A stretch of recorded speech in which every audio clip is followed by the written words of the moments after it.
everybody? Ace here, giving it to you straight with Volume 3 of From Shadow to Hero, where today Sean Kelly and I will be going into the darkness for Part 1 of this two-part edition going from dark to light. We get into what dark entities really are, how to use the darkness to turn back towards the light, and how our shadows aren't what we think they are. Part 2 will take us back into the light with a focus on using self-love to transmute the darkness within our own realities. I'm very grateful you are all here to join in on yet another amazing conversation with my buddy Sean and I. If you haven't had a chance to check out his YouTube channel, click the How to Hero YouTube link below. But before we jump in, if you'd like to join the Army of Energy as a fellow Warrior of Light, then please hit that subscribe button now. With that, I leave you and enjoy.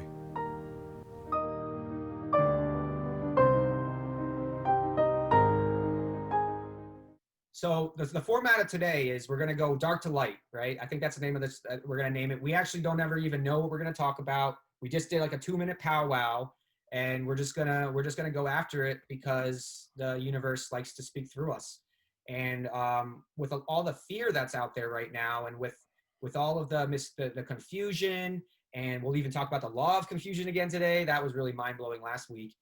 But in reality, I really want to talk about where we're at in the human muck right now, where we're moving to by December 21st, focusing on love, and then what the new year is going to bring and what that looks like.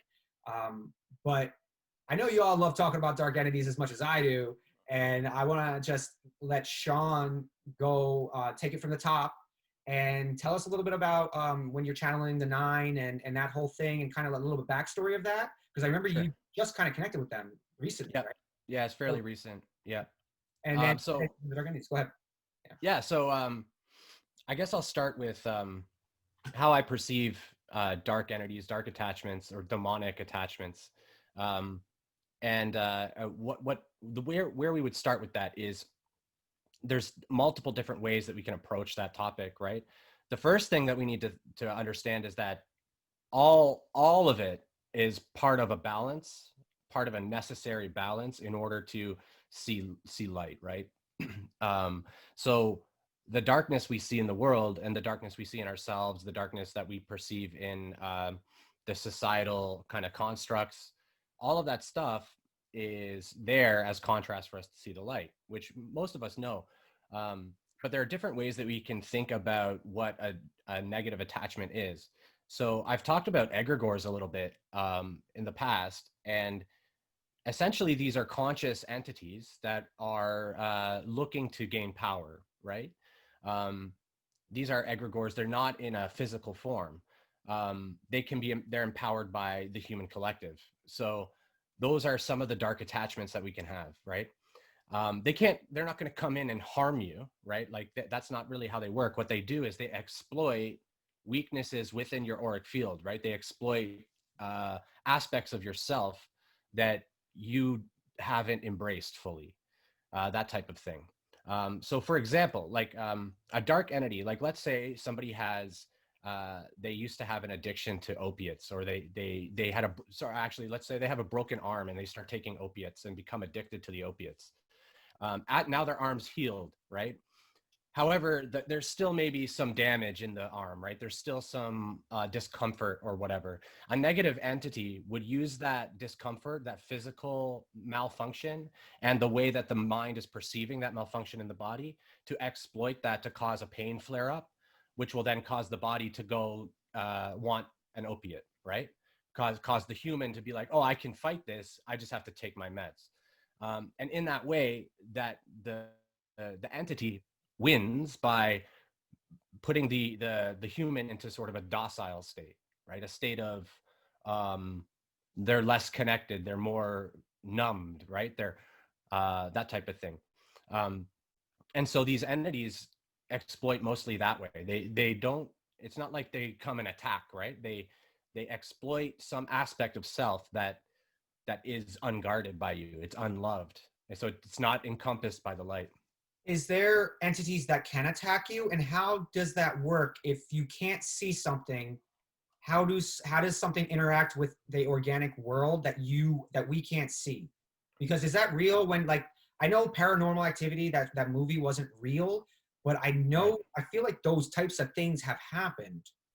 Mm-hmm. How do ghosts and entities actually interact with us and our world? Essentially, the mind, for if there's an energetic residue, so what those entities are typically are an outpouring of energetic residue that's got left in a plane between our environment and the afterlife, right? Like they're sort of stuck, and it's an energy. It's the way I understand it, and what I believe is that it's a non-sentient type of energy. It just runs a repeating pattern, right? It if it's, let's say it's an energy that's in a room, that's a negative, very demonic type energy. Something horrible happened here, and this energy got left. Um, People will have, they'll pick up on that energy, and then depending on where they're at, like with what they believe, that will determine the experience they have. So if you have one person that doesn't believe that these entities exist at all, like not even at all, they'll go to this place, they could stay in that house for like a year and not experience anything. But then you have somebody that believes it or very sensitive to it, and they come in and they can immediately feel it. And then if they feel that they're not sovereign, this is important. If they feel that they're not sovereign, then they feel vulnerable and they feel fear. And it's the fear the entity feeds on to then come into the exploitation of your weakness, which is the fear and the belief that the entity can involve itself in you, if that makes sense. Brilliant. So it's all manifested through the mind. It's such a brilliant point, because I've been thinking about sovereignty a lot lately, and how everything we don't do for ourselves threatens our sovereignty. And so what I've realized about the ego is that the ego has been casted as something wrong and bad in this. In reality, the ego is a part of us that's never been seen, heard, or acknowledged. It's the scared little boy and girl that is crying for you to pay attention to it, so you know how to stop killing yourself. And so the ego is actually who has our back. The ego is the one that acts out and screams at somebody when we're not actually protecting ourselves. And so we cast the ego like it's this bad thing, but in reality, we're the ones not actually doing what we came to this planet to do. The only thing we're in charge of is this vehicle. And so the ego, the human element of us, right? It needs to be protected. It needs to be taken care of. And when it doesn't get what it needs because it's separate from us and we're not our ego and we're not our body, it will start to act out, because the only relationship that really matters is the one with ourselves. So you're talking about a person who's lost their sovereignty along the way, that allows for these energies to come in because they don't feel strong enough to actually protect themselves, which is freaking incredible analogy, metaphor, and literal idea of exactly what we're trying to talk about today, about how fear is nothing but a thought based off of programming that we believe is real, but it's not. So let's talk a little bit about egregors, these entities, because I'm really interested in, I got this imbued with this image of what you're saying is when there's a haunting, so to speak, it's almost like something so intense emotionally happens that it leaves that emotional residue, that memory almost playing in that space. And if you're tuned to that type of energy, and if you're open to it, depending on whether good or bad, right? That's how it will determine how you deal with it. And so let's talk about egos as well, in terms of egos, egregors, and these dark energies, and how they feel like they're, because to me, everything's a lesson for us, right? Everything is there as a reflection to learn something else. So even when the ego is, he's ugly and she's this and she's that, it's really, really complaining about ourselves. So let's talk about it from that lens. Let's bring it back up top to the higher consciousness lens and go, if we're dealing with egregores, if we're dealing with ego, if we're dealing with a lack of sovereignty, or we're dealing with bad energies, how is that reflecting inside of us? And what can we do to improve our place? So I think the first thing I want to say that's really important is that egregores can be positive or negatively oriented. So it's really important to say that, because there's positive or egregores, like for example, Christ is an egregor, right? Like he's non-physical, right?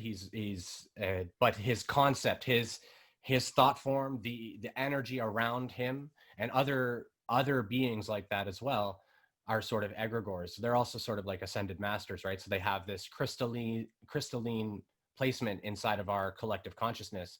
And that's where egregores eventually get to, right? Where they become immortalized almost. But so I just wanted to say that, because an egregor can be a very beneficial thing. It can be very, very positive and very, uplifting.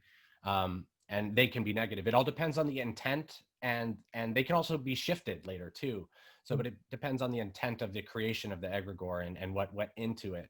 But as far as like why these how these come in is through our like we had said, lack of understanding of our sovereignty. There's a universal law that exists that's called the law of consent, and this is essentially, we have to remember that we don't, like you said, we have control over our physical vessels so much. We don't even have, a lot of that is veiled, right? Like we don't control our blood flow. Yep. Typically there are people that know how, Yeah. because they've surpassed that aspect of the veil. But there's so much within our energetic body that's happening that we're just not conscious of, right? Our higher self is managing a lot of that, right? And so our higher self will essentially, with the proper understanding of these pathways that we're going down, draw to us catalysts for our development. So for example, somebody that, let's say they constantly, everywhere they go, they feel icky around other people. Like they feel like they pick up everybody's energy and it's gross to them and it makes them hurt or it makes them sick, or these types of things. This is the higher self offering this catalyst to you to help you see that it doesn't have to be that way, right? To help guide you towards moving from that. And so you'll get mixed in with this nastiness that you're picking up, because everybody has these different attachments, and everybody has auric fields that are full of attachments or not so full of attachments, right? We need to be able to manage that. And so the higher self will bring these to us as catalysts to help us understand like what that even means, and help us navigate that. And so we'll get messages of darkness and bad experience, and then we'll get an uplifting thing that helps us understand our own power. But typically with our human mind, we almost disregard that. We have a tendency to look at the negative first. We look at the negative first. And I believe personally that this is sort of a programmatic way to help make sure we always see the light after, right? So we always look to the dark first. That naturally almost all humans do that. And it's the special capacity for the individual to refuse the dark and then look at the silver lining and look at what opportunity was given to you to learn. Because like you said, each experience is an opportunity to learn something. And so if you have a negative experience, like you feel like there's a ghosty in your room, right? And it feels all cold and it feels all, whatever, however it is, why is this coming? Because you made this happen, right? That's what we need to accept, is that we brought this to us and allowed it. So why would we do that? Well, because we need to understand what it's like. We need to experience it so that we can understand exactly what it is. Then we can start to realize, okay, we actually don't have to engage with any of this and pull away from it. And we don't even, and what I do, because I see these things all the time, you get progressively tested, I should say. So like, shadow people and things start to show up, different entities, dark entities. And as the light worker, to transmute the darkness, you bring them into your heart and show them love. And by doing that, it dismantles everything that they're doing. But you can't properly bring them in with love unless you've let go of the fear. So it's all about the higher self orchestrating these events that the humans like, I don't want this. No. But the higher self knows what's best for you. It's tough love, right? It's like, no, you need to see that there's nothing to fear here. That all of this that you're experiencing is your own manifest, your own acceptance of these negative attachments. And the negative entities, they, in many cases, they do have their own consciousness. They have their own agendas, and who knows what those are. It's not like they tell you, right? That's how they work, is through deception and trickery and stuff, right? So they come in and they make you feel like you have to be scared, like you don't have control, but it's all to trick you away from your sovereignty. And if we understand that we're sovereign and we understand that we're, in our power, there's nothing to be afraid of. And we can just give them a wave tell them that we love them, and they'll slink away, or they'll come into you, right? They'll come into your heart, and through that they get transmuted and brought down to the heart center of Gaia, and that's what I experience, anyways. So it's like releasing them from their prison in many ways. That's what's so interesting, because I was wondering, you know, they have all these exorcists, you know, the Catholic priest. Oh man, of all the people to send to the demons is the demons. It just doesn't make any sense. But anyway, sorry, the Catholic priest. I That's awesome. Gosh. That's awesome. I could explain how that all works too. Yeah, if And you want what's to talk about yes, that one. I want to move into that, because this is actually freaking like excited. I'm giddy over here talking about this stuff. Because the way I was thinking about why you were saying that, and also just how my mind works, is it is all about the love, and that's what my guides have been showing me these last couple of weeks, specifically pulling me away from the negativity, pulling me away from the fear, pulling me away from a little bit of the external warriorness, and going, love yourself, not love other people. We don't care, Adam, if you don't like people right now. That's good, fine, don't like them. Yep. Just love yourself a little more. But we're talking about dark entities right now. We're talking about shadow people, right? Yep. So I've noticed, since I've opened myself up to have channeling experiences, I'm pretty sure I've had some not demons. I'm pretty sure I have some dark entities latch onto me for a couple of weeks, and I didn't know what it was. And man, that's when my mind starts really racing. And now I've been healing so much this year that when my mind goes, I'm like, why am I like this right now? And I even Saturday, you know, I even felt I had a little bit of a dark energy on me. I got triggered in a day, and as soon as you get triggered, you open that door, fear, separation, and then I think that's when something came in to start feeding on my loosh, and I was able to work through it now. Again, self-regulation. That's what I was talking about in the text messages, was my ability to self-regulate. I don't need to go to therapy now to handle a situation like a trigger like that. I don't need to go cope with my old coping mechanisms to go do that. Now I just go, I breathe, I ask, I trust, I listen, I do the whole 5-step process I created. But so someone's in their room, someone's in their house, someone is somewhere, and there's darkness around them. It's gross, it's heavy, it's icky. I don't want to be here. But as the light warriors, as the light workers, we have to be there. That's why we're there. Yep. So let's talk a little bit about general darkness, how to transmute it, how to go home and rest for a couple days, how to let yourself off the hook for resting for a couple days, how to stop, how to start. How do we deal with this darkness right now? Because it's only going to get darker and louder for at least the next year.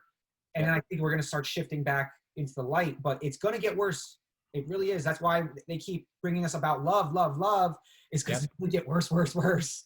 So, and then let's move into the weirdness and go into like exorcisms and really talk about like that. Sure. So I think the most important thing we can do is you'll find this in different texts, sacred texts, magician work, like magical practice, energy work from the Pleiades or from Lyra. You'll find this all over the place in different capacities. But essentially what everybody wants to do, whether they know or not, is they want to empower their energetic field with light, right? That's what they want to do, because that's how we protect against this type of thing. That's how we build our capacity in our auric field for a shield. It's a lot of people refer to it as the armor of God or the armor of light. Essentially, we're whatever way resonates with us, right? Like, so for me, magic is the way that I rock everything. So when we're bringing in energy, like, we can do it however we want. It resonates differently with all people. I like to bring in energy from the sun and the moon. So I do what's called a solar and lunar breath, fourfold breath. And you breathe in for 4 seconds, hold it for 4 seconds, breathe out for 4 seconds, hold it for 4 seconds. But when you're doing that, as you breathe in, you're imagining the sun rise, right? And it's beaming all this light on you, and it's soaking your body in light. And then as you exhale, the sun goes back down and it goes into darkness. And then you breathe up again, and the moon comes out this time. And so you're balancing the divine feminine, divine masculine energies. And you're bringing energy from these entities that are willing, ready and willing to give you energy, should you desire it. You bring that into your body and hold it there. And when you're roaming about the world, you'll start to understand, like, when you're giving your energy to people, and you don't tend to want to give your energy away, right? You want to maintain your energy. I get tired. I started getting tired now. Like, I'll be talking and all of a sudden I'm like, why am I tired? I talk a lot, obviously, but it's really when I think I start tiring out those people, and the energetic connection's no longer there. Yep. I feel it. Oh yeah. Oh yeah. And there's nothing wrong with it. Like there's times when we want to give someone our energy, right? There's times when we want to let them sort of take from the battery, and that's how we can serve them in that moment, right? I mean, if we think about what we're really here to do, we're here to serve, and most of us are here to serve others. So we do that by occasionally allowing them to have some of our energy. However, if we do that too much, then we're going to be drained. And when we're drained, that's when we're vulnerable to negative attachments, right? So that's when our guards down. We don't have the egg of light around us as strong. And so that's the first thing that we do. But then the second thing, and this is the hardest part. This is the hardest part because it's a perspective shift that has to happen. And nobody can make anyone have that perspective shift. It's just something that you have to realize for yourself eventually, that these entities are you. They are literally you. You are one with the entities, just as you're one with the other people running around the world, just as you're one with the environment, the trees, and the earth. You're one with these dark entities as well. I was reading a book. It's a really good book. It's over here. I'll get it later. But this woman talks about her NDEs, and she almost died twice in her life. And from that, she got to spend time in the white void with the council with God and with Jesus. And I really think that it depends on your fragments belief system is what kind of comes in so that it's more comfortable and you receive it well. 100%. Because if I studied Norse mythology this whole time, I'm pretty sure I'd go to Valhalla. Yeah. And so, which would be fucking badass, by the way. It would, yeah. But she talks about how they brought her into the planning process of her life, into the writing of her Akashic record, into the writing of her blueprint for her life. And she's standing there with her light family, right? And it's like 8 or 9 people that she just knows those are like, that's her, right? Again, I thought 7 or 8. I think it's 7. But we come in 7, we come down poof, in a light family, and I think 7 fragments.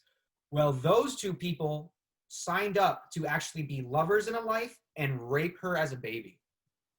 And and it showed her, right? They showed her basically going, they were doing the life planning, and they're like, who wants to go down there to do this to her? And everyone's like, ooh, I'll go. And they're like really excited, right? They're really happy about the fact that they're gonna go do something like this. And she's like, what? Like, what the frick? Like, this was a horrible time, blah, blah, blah. And then all of a sudden they take them into their, and then they take her into their lives, and they showed all of the trauma that they went through to get to the point to do that to her, so that she could get to the point where she is in this very moment, talking to all of them and seeing all of it, so she can go back to heaven to then help the rest of the world. And so the whole plan was written, and without her being molested as a child, she would have never been able to be at that point, and where she is now 20 years even after that near-death experience, where she choked on her own vomit from over drinking. Mm-hmm. God saved her, allowed her to live. She wanted to live. She came back, and now she's living her purpose, helping people heal, helping people ascend. And if it wasn't for her light family doing that to her in human form, which is all about the love and reality, even fear is another vibration of love, then it's just like, I've actually seen that as well. That same thing that she described. It's considered sort of a great honor, and this might be hard for some people to hear, but it's considered to be sort of an honor to support a soul that you love. So the 2 souls that love each other so much, the one sort of will incarnate as an enemy, and they'll, like you said, they need to prepare that enemy to be the proper enemy, to give the proper catalyst to the other soul. And it's all done through love, so that this soul can learn something about itself. And all the sacrifice that this other soul makes is seen as a beautiful act of service at the higher perspectives. Like, talking like this to humans is, most people, like, it might trigger some people, right? Because it's almost like we're saying that bad people don't exist. And That's essentially where I'm going with it. They are acting out these agreed upon scenarios that we planned for ourselves, our higher selves, the self that turns around in the future, looks back upon all the incarnations and makes the pathway. And it's not until we unify with the self that we can really be a part of that planning, because we need to see the higher perspective to participate in that type of planning. And even then, we're not full participants, right? Until we, And we're watching a freaking movie unfold, dude. right. And in magic, they call it knowledge and conversation with the holy guardian angel. Everybody has a holy guardian angel. It's the higher self is another term for it. You get to a point where you're at knowledge and conversation, but then you come to a merging. And when you merge with the holy guardian angel, you then have to cross what's called the abyss. And that's going through all of the darkest stuff that you can imagine. And then when you come to the other side, that's when you become a master of the temple. When you become a master of the temple, you're essentially preparing the vessel for ascended master status. And when you pass away, you'll be a crystalline conscious entity. And then from there, you have the universe at your tips to then go around and do whatever you want to do. At least that's how they talk about it in the different magical schools and Aleister Crowley and different, there's all these different kind of concepts about it. But it all makes sense when we tie it back to some of the stuff we've heard from the different galactic teams, like talking about unifying with your higher guidance or your inner being, and referring to it that way. It's all the sort of the same thing. And that's what I've started to notice. So I'm trying to integrate different practices, like specifically from the Pleiades, into my magical practice. And I've noticed some interesting results so far. So that's been good. That's for me. I'm not yet at the magical practice stage. I don't know when that will be. If that You're already doing it. Everyone's already doing it. I really think I am, to be honest with you, because like magic is happening in my life. But beyond that, it's how I'm connecting with my guides. It's how I'm connecting with myself. It's the messages I'm receiving. Man, it's a whole other level. And so it's ironic. It's ironic that you bring up Aleister Crowley, because he has such a bad reputation. My human is immediately like, what are you even following this guy for? But again, bad and good doesn't exist. It's all a perspective. And now Aleister Crowley, the human, could have been a horrible human being or human, but he could have also been playing a role that perpetuated the darkness that we're now coming out of. Because think about this: without the New Age, right? Without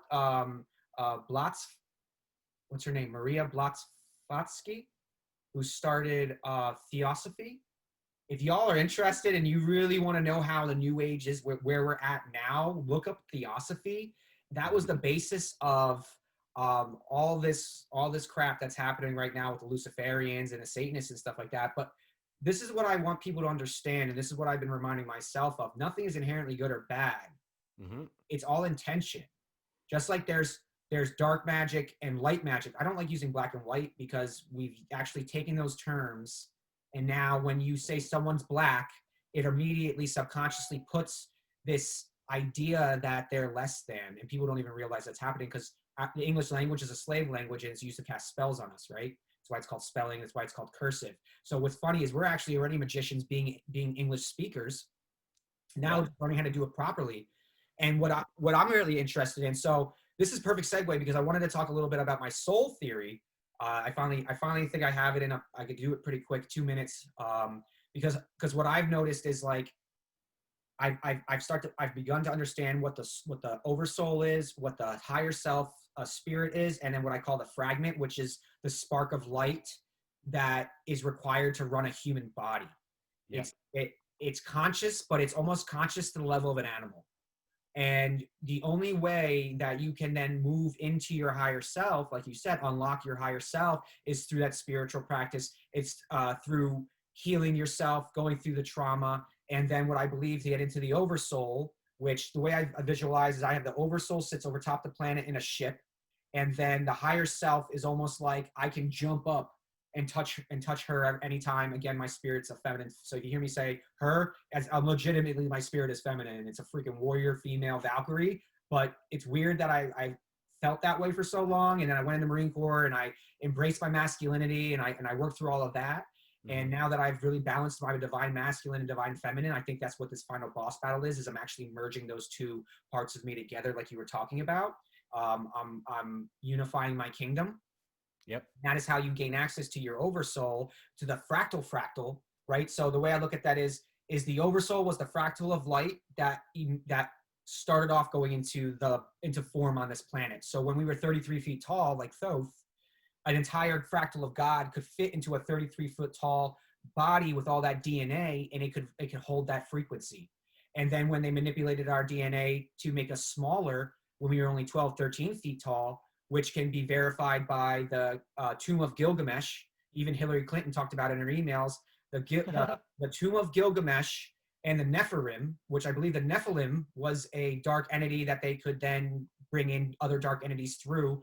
And the Tomb of Gilgamesh we had Gilgamesh still in it, in stasis, 13 feet tall, orange beard, looks like us, but just this giant, right? And they actually had a video of him and everything like that. Could have been doctored, could be fake, resonated. And so that's when I believe that the higher self fractal can go in there, because it's a fractal, a fragment. And then when they made us smaller, even to 5 feet, we only live to 30, 40, 50, 60 years because we don't unlock our kingdom, right? That's the fragment. And that's when I told you those numbers, and I'm not going to get into all the numbers and all that other stuff that I think. But when I started to really understand almost the science of the soul, the way that I understand now the physiology of the body, now I have the visualization techniques to bring them together and really create that resonance and that balance. And so let's talk about, for those people at home that are struggling right now, they're struggling, they're in the muck, they're in their egos. They're still trying to serve people when their cups are empty.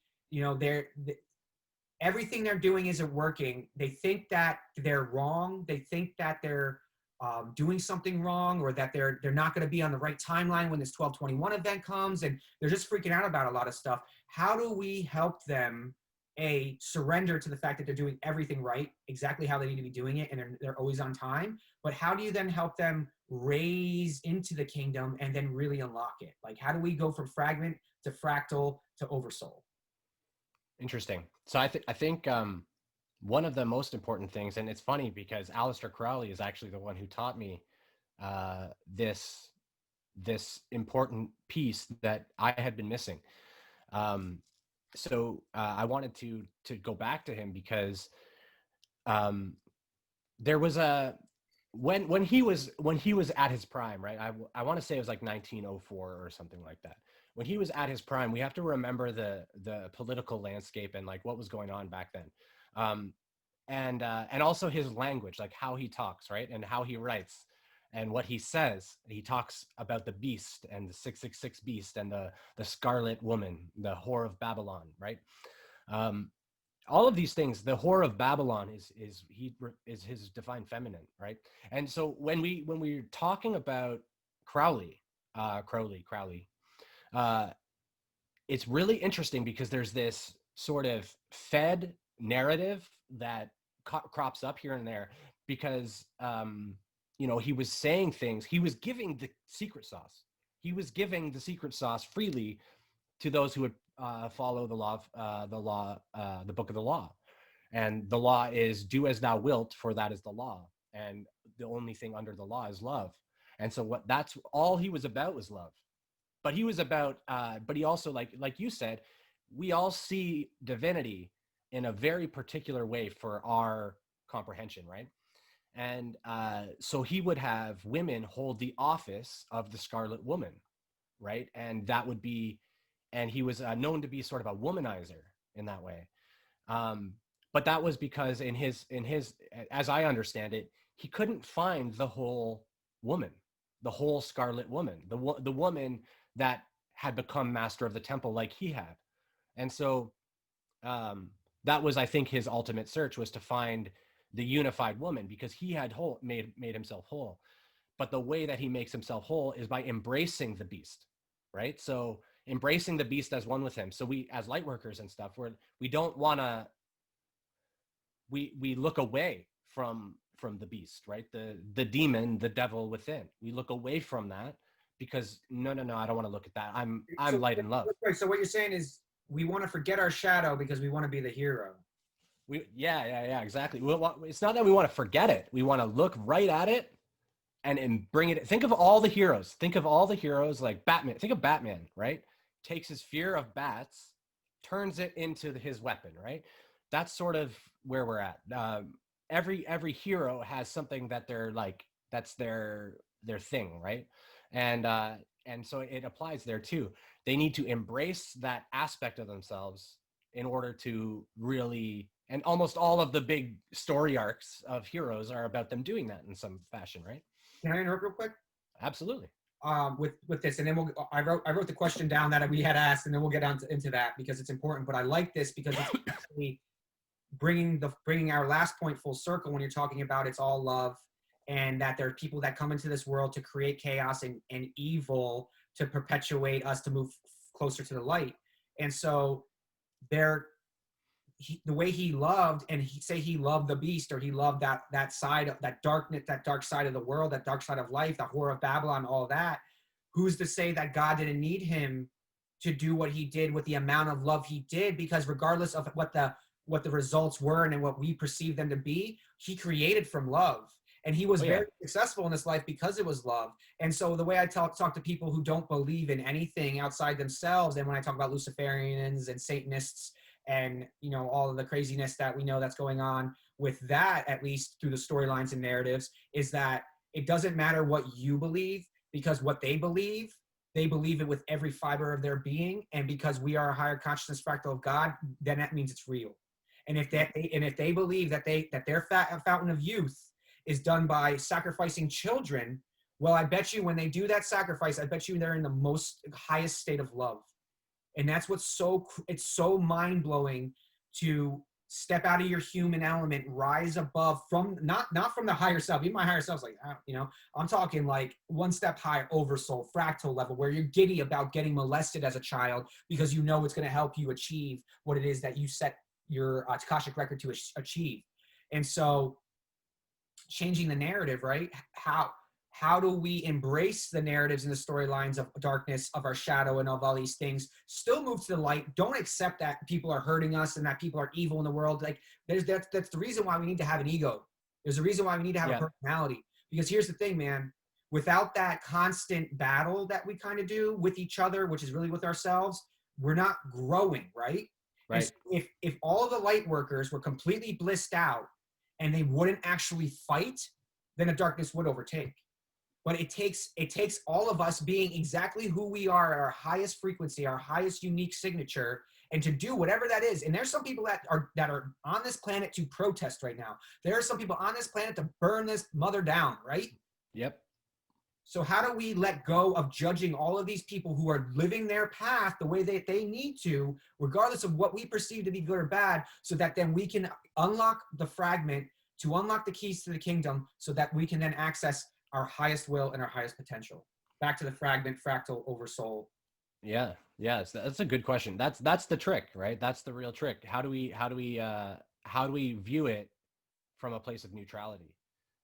Because that's where we have to see it. It's called the middle pillar, the middle path, the balanced way of looking at things. We have to be able to look at things from our human perspective so that we're safe in our human environment. But we also have to be able to look at things from a higher perspective and understand that there's a grander thing playing out, right? So Bobby, who went and threw a brick through a window when he was protesting, or he decided, whatever, to cause some chaos, Bobby is playing a role, and that's the role that Bobby plays, right? And it's also a role that is within you. It's a component of you that you, because you are all, right? You are source. And your source in expression, in a unique expression of like you said, a fractal or a fragmentation. And if you see that all of the other players are that as well, then you start to, like, for me, it helped to examine like my own things that I've done wrong, right? Like I've done some shitty things in my life, and luckily not too bad, but typically, Yeah, if you examine, like, you can look at the stuff that you did that was wrong, and you can even see at the time, you're like, I didn't even fully understand how wrong it was. I was just doing whatever. And you look back, you're like, why the frig did I do that? Because the you now is different, right? And it can see the error in the way that the other you was behaving. And that's sort of how you have to look at these other people that are doing things. You look at them as other yous running around doing things that you wouldn't recommend necessarily, right? But ultimately trusting and understanding that they're playing a role, and that the same way you're playing a role, and your role may be to hold the light and to hold space and to love, but theirs is to be crazy, right? And that's the other thing too, is when we start to realize that the reason that they're outlashing like that they're being so aggressive, violent, dense in their energy, is because of the trauma that they've gone through, right? So consider that they are at the beck and call of the fear, dense drama that they've been feeding, right? That they've been stuck in and tied to, and they're comfortable with. They're holding on to it. And then we can start to understand that, oh, they're actually like, they're kind of in a bad spot right now in comparison to where I'm at. I'm sitting here feeling good about things, and I can see them not feeling good, and it makes me feel bad. But a lot of us, what we do is we feel bad, and then we blame them, like they've done that, and now I feel bad, so it's their fault. No, you're feeling bad because you're not viewing your own fragmented self with love. That's why you feel bad. It's your soul saying, no, no, no, no, no, that's not true. You're being untrue right now. This is not true.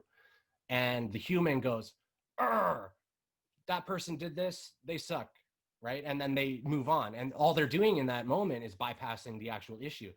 But every time they see it, it's an opportunity for them to look inward. And so every single thing, every single catalyst that we see, and that's how we have to almost frame it, is like, step all the way back out of all of it. We just call it catalyst.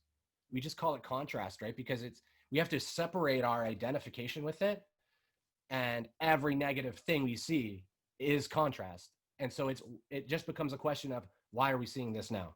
Like, so why are you showing this to me now? Absolutely. So let's talk about spiritual bypass, because we said we were going to talk about that, and I love that concept. We'll probably hit on it almost every interview, because it's key. Because you go through the gambit, right? You go through the fire, and you forge yourself a new human being, stronger, lighter, happier, kinder, more generous, right? Or you spiritually bypass, and then you have to redo that lesson in just maybe a different circumstance or situation, or sometimes it actually comes back exact same way. So let's talk about awareness first of all. Let's just go from the baby step. How do we gain awareness that we're patterning? And then how do we gain awareness that we're patterning, and then make a different choice to change that pattern based off of the traumatic programs that want to keep us staying where we are because it's safe? I think for me, and I can only speak for my experience, right? For me, noticing the patterns has literally just been about being very, very, very intentional about what's going on, right? Like, what am I feeling, and allowing the feeling, because spiritual bypassing happens when we disallow the feeling, right? Whether that's a positive thing, because we can disallow and bypass positive feelings too, right? So like when our higher self, for that. yeah, a lot of us are, right? Because we're like, oh, we don't deserve it, or we're not worth this. I doubt I'm speaking for myself when you've had these moments where you just feel spirit just wash you with love, right? Just literally bathe you in love, and you like, if you feels like you're vibrating, right? We call it body and you're like, yeah, body gasms, exactly. And for me, like my kundalini, like from my spine shivers, and I'll like shake, and it's ridiculous. But you experience that, and then like the human goes, I don't deserve that, right? Like, there's no way I deserve that. And so part of the bypassing can happen there too, where like, if that's fear coming back in, being like that lack mentality, that I'm not good enough, I'm not, but most of the time when we're talking about spiritual bypassing, it's when we're seeing triggers and they keep being shown to us, and we choose to not address the issue within us. Like, because we drew these, we're not accepting the law of attraction and not accepting that regardless of what we believe, we created this. Yep. We are, each person is all there is in their universe, right? Each person is their own universe, their own star, is how Crowley would put it. But they that might be a little more literal than people will actually are led to believe. Yes, exactly. It's exactly more literal than and we all are our own universe. That's so literally what we want and desire and manifest comes to us. But we have to remember that our negative thoughts are also manifesting, right? So we can have, that's why we spiral down or we spiral up, because we haven't balanced ourselves and we're essentially like sloppy. Abraham Hicks would say we're sloppy manifestors, right? We're manifesting all the time. We're constantly manifesting. The only time that we're not manifesting is when we go to sleep. And this is one of the reasons why if you manifest, like if you think with a lot of emotion into these positive states in the future, like as you go to sleep, it's more powerful. It's more potent, because once you turn off, one of the most important things about manifesting is like the desire, the intent gets put out into the universe, and then you let it go, right? You stop tying to it, because if you hold on to it, you're resisting it coming in. I learned that the hard way. I was like, I would for 3 months, the first 3 months I was trying to manifest, I would just every day think of the same wah. And I was like, why isn't this working? I was like, what if I just thought about it and let it go? And all of a sudden, like, came. And I was like, oh. Yeah, you just let it go, and then there may be inspired action that arises for you to work towards that. And so you take that inspired action, but you get less in the how do I, when is this going to happen, and in what way is it going to show up? You try to get out of that, and the easiest way to do that is to get into like a flow state and do something creative and take your mind into a whole new place, right? Or meditate or something like that. But with back to spiritual bypassing, like it's almost always when we're so the easiest example is when we keep having the same person or the type of person show up in let's say it's a romantic relationship. We keep having that cycle, right? They show up, we immediately like fall head over heels, right? And then we're so enamored by them, and maybe they're reciprocating that, and then they just disappear, and we're just like, what happened, right? And we keep getting ghosted or something, because that's what happened to me, sort of. So something sort of like that. And but it's we refuse to look at why that's happening. Why are we drawing this to us, and why are they disappearing? And we blame them for disappearing, but we're the ones who brought this in. And if they were meant to stay, they would have stayed.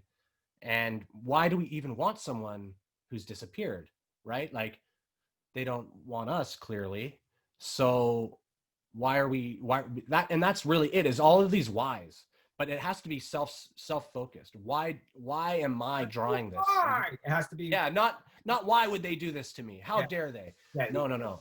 It needs to be, why would I call this in, and what is the lesson? And as long as we're always looking for the lesson, then we're not going to be bypassing. We just need to make sure we're always looking.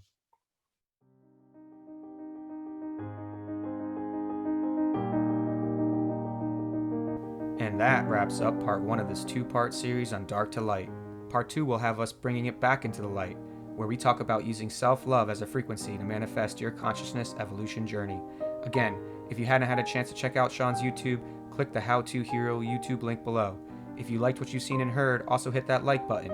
If you want to join the Army of Energy as a fellow warrior of light, then hit that subscribe button. If you'd like to donate to my work, the links are below. And I'm so very grateful that you all decided to spend some of your time with us today. Let us know in the comments if there are any topics you'd like covered in future volumes of From Shadow to Hero. And don't forget to check out part 2 on From Dark to Light, again bringing it back into the heart. With that, I bid you a farewell.